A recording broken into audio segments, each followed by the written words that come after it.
আসসালামু আলাইকুম গাইস, আশা করি সবাই ভালো আছো। আমিও ভালো আছি আপনাদের দোয়ায়। এবং আহ, এই বয়সটা দেওয়া শুধু বাংলাদেশ টপ ওয়ান ভাই অ্যান্ড প্রান্ত দাদা অ্যান্ড অভয়দুল ভাই। তো অভয়দুল ভাই বলতেছে বাংলাদেশ টপ ওয়ান নাকি বেঈমান প্রতারক এই সেই যা তা শুনছি অনেকটাই। যা অভয়দুল প্রান্ত বাইরে বললো যে তুমি যদি রাত ভাইয়ের সাথে খেলো তাহলে আমার সাথে খেলতে পারবে না, সম্পর্ক শেষ এন তেন হলে। প্রান্ত ভাই তো বললো যে টুর্নামেন্টের সময় আমি বাংলাদেশ টপ ওয়ানের সাথে আছি আর র্যাঙ্ক ম্যাচে আমি তোমার সাথে আছি। সে 2 নৌকা পাওয়ার কথা বলে নাই, বলতেছে 2 নৌকা পাও এন তেন কত কিছু এন তেন বাটের ফ্যান এটাই আর কি। যাই হোক, তো বাংলাদেশ টপ ওয়ান ভাই বললো যে 48 মিনিট একটা ভিডিও করছে। ভিডিওর মধ্যে বুঝলাম যে অনেক কিছুই না। বাংলাদেশ টপ ওয়ান ভাই আমরা শুনেন অবদুল বাইরে চিনি আমরা বাংলাদেশ টপ ওয়ানের দিয়া, ঠিক আছে। এর আগে আমরা অবদুলকে আমরা চিনতাম না, প্রান্তকে আমরা চিনতাম না। তো এর মধ্যে এরা গ্যাঞ্জাম করবো এটা আমরা কখনো আশা করি নাই। তো এটা বড় কথা না, বড় কথা হয়েছে আর আলফা সাকিম দেখলাম একটা টিকটকে একটা ভিডিও বানাইলো যে বাংলাদেশ টপ ওয়ানকে বয়কট করলো বাংলাদেশ থেকে। বাংলাদেশ টপ ওয়ান কি পণ্য নাকি যে হেরে বয়কট করা হয়েছে, যে ইসরায়েলের পণ্য বাংলাদেশ টপ ওয়ান যে বয়কট করলো। হ্যাঁ বন্য করার কেডা, হ্যাঁ বন্য করার কেডা না বয়কট করার বন্য না ভাই। বন্যা তো 2000 কত সালে হয়েছেন 24 সালে সিলেট ডুবে গেছেন গা। আচ্ছা যাই, এরকম কোন ব্যাপার না যে হ্যালো আলফা সাকিব ভাই, তোমার উদ্দেশ্যে আমি একটা কথা বলি যে তুমি যে বয়কট করতেছো ভাই, তোমারও বয়কট করলাম আমি তো বড় ওই জন না, ছোটো ওই জরে আমি তোমার বয়কট করলাম, ঠিক আছে।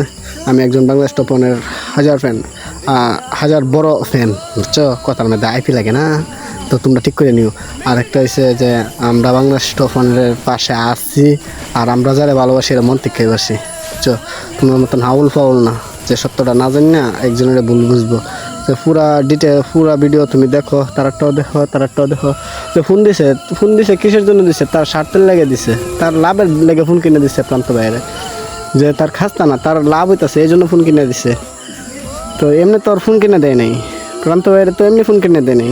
হইতে পারে অবদুলের দিয়া প্রান্ত চিনছে বাংলাদেশ টপ ওয়ানের, এটাও হইতে পারে। কিন্তু যে এরকম নিকৃষ্টভাবে কথা বলবো এই পক্ষে আমি একমত না। তো যে অবেদুল ভাই কিন্তু আসলে অভিনয়ের জন্য সেরা। তো কি করার, যে বাংলাদেশ টপ ওয়ান এতটুকু মানে তারাই নিজের ভাইয়ের মতন দেখতো, যে সেই নাকি তার সাথে বেমানি করলো। আবার সে বলতেছে সে তার সাথে বেমানি করছে, আমি তো দেখি না এর সাথে কোনো বেমানি করতে। তোর সাথে যদি বেমানি করার থাকতো ভাই, তাহলে তোর তো এতটুকু আজ্ঞায় নিত না। হ্যাঁ তোর অনেকটা আজ্ঞায় নিছে, অনেক হেল্প করছে, ঠিক আছে। এর মধ্যে তুই কি মানে বুহকায় কুহ মারলে এটা তো নাকি। তো মাথায় রাখি সব সময় দিনগুণতি একরকম থাকেন না, দিনগুণতি পরিবর্তন হয়, ঠিক আছে। তো বাংলাদেশ টপ ওয়ান ভাই, রেসপেক্ট ভাই, মনে করো যে তোমরা যত কথাই বলো আমরা তো তোমরা অরিজিনাল সাপোর্টার, আর যারা তোমরা অরিজিনাল না তোমরা বুঝে না এরা কিন্তু ঠিকই সাইডে যাবে তোমারে, কিন্তু আমরা হইলাম অরিজিনাল সাপোর্টার, আমরা আছি তোমার পাশে। এবং যারা যে বাংলাদেশ টপ ওয়ানের অরিজিনাল ফ্যান তারা আমার কমেন্ট বক্সে দেখতে চাই ভাই, সাবস্ক্রাইব করলে করেন না করেন নাই, ঠিক আছে ভাই। ভিডিও ভালো লাগলে সাবস্ক্রাইব করবেন, আর না লাগলে তো সাবস্ক্রাইব করবেন না, ঠিক আছে না।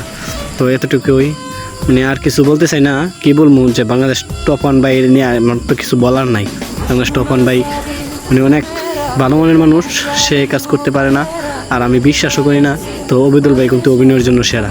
অভিনয় ভাই মানে অবেদুল ভাইয়ের আমি যদি থাকতাম তাহলে একটা দিতাম, আন্ডার হাফ প্যান্ট গিফট দিতাম। তো সবাই ভালো থাকবেন, সুস্থ থাকবেন। এই পর্যন্তই আজকের জন্য, দেখা হচ্ছে পরবর্তী ভিডিওতে। তো সবাই ভালো থাকবেন, সুস্থ থাকবেন এবং আল্লাহ হাফেজ, বাই বাই।